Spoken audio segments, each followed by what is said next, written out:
GTA Math, what's up?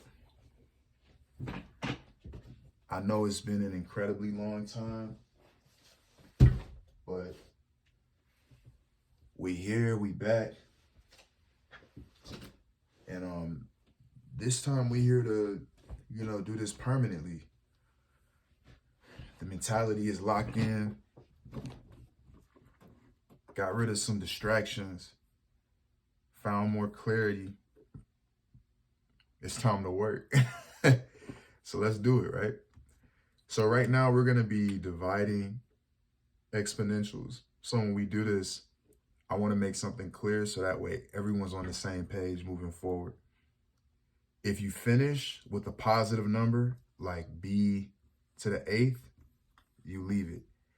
If you end up with something like b to the negative 8th, you're gonna rewrite it as 1 over b to the 8th, which is the same thing as b to the negative 8th.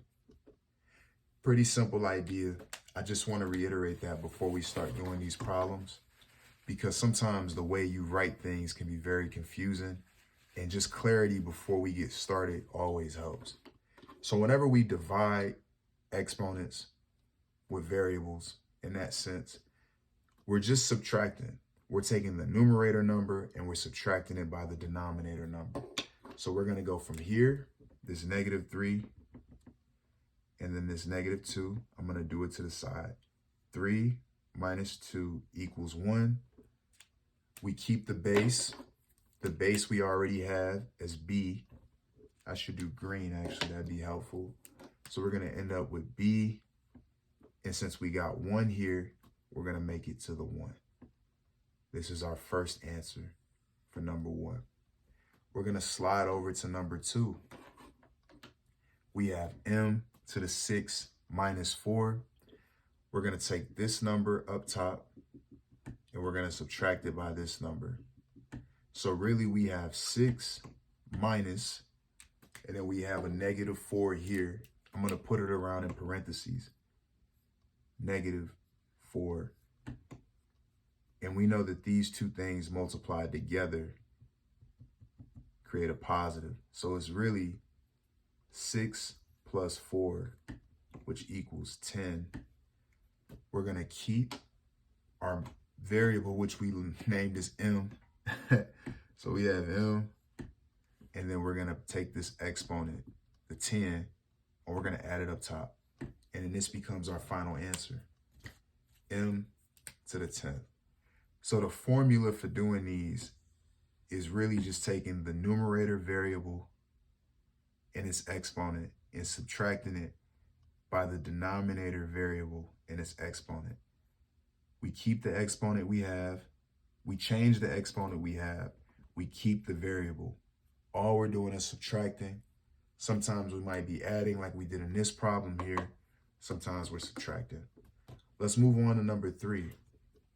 We have m to the -2 minus m to the -3.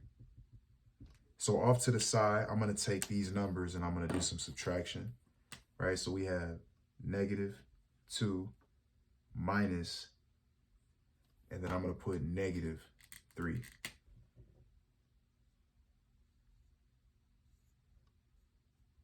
This becomes +3 because we have a negative multiplied by a negative. So we end up with -2 plus 3. That equals 1. So our final answer is going to be m, and then we're going to leave it as 1. Okay. Last but not least, we have -4. And then we have a +6 on the bottom. So we're going to end up with -4 minus 6. This becomes -4 minus 6, that's -10. And we're going to leave our variable. So we have b to the -10. And another way we can rewrite it is also 1 over b to the 10th. If any of this didn't make sense to you, I would highly encourage you replay this video and maybe just spend time processing what I'm saying. And just to start, we're taking the variable from the top part of the function and its exponent, and we're subtracting the exponents from top to bottom. So on number 1, we had 3 in the numerator as the exponent, minus 2 equals 1. And then we keep the base, or we keep what we call the variable. Since these are like terms, these are both in terms of b, we keep that, and then we just take the new number we found, which was 1, that becomes our exponent. And you really don't have to put b to the 1. I just put it in because it made sense. And we're dealing with exponents, so why not show it? And we really followed this process throughout these 4 problems. These 2 problems share a similarity. I don't want to say what it is, but these 2 problems are the same in a sense. You know, if you spend more time practicing, you'll discover the pattern within them. But that's the beauty of math. You know, if you spend enough time practicing, you'll start understanding the actual concept that you're supposed to learn.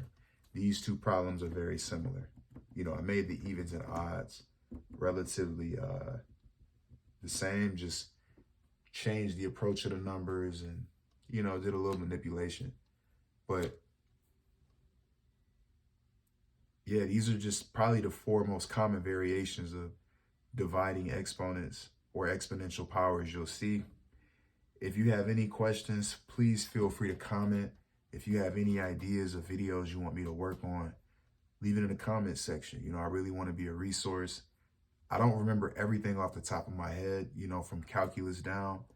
But if you send me a picture of a problem and you ask a question, I'll do the best I can to make sure I provide a solution for you in a timely manner. And let's continue to grow the channel and push out positivity and great content.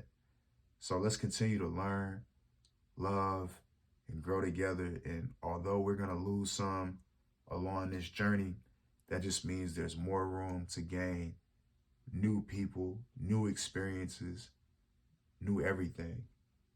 So good luck to everyone. If you have questions, please feel free to reach out. My link tree for all the different platforms I'm currently on, whether it's fitness, whether it's me just making a song I feel sounds good and somebody could benefit from hearing it, or it's, you know, me doing math work, all the support is greatly appreciated. So please continue to take care and be safe. Let's keep moving forward.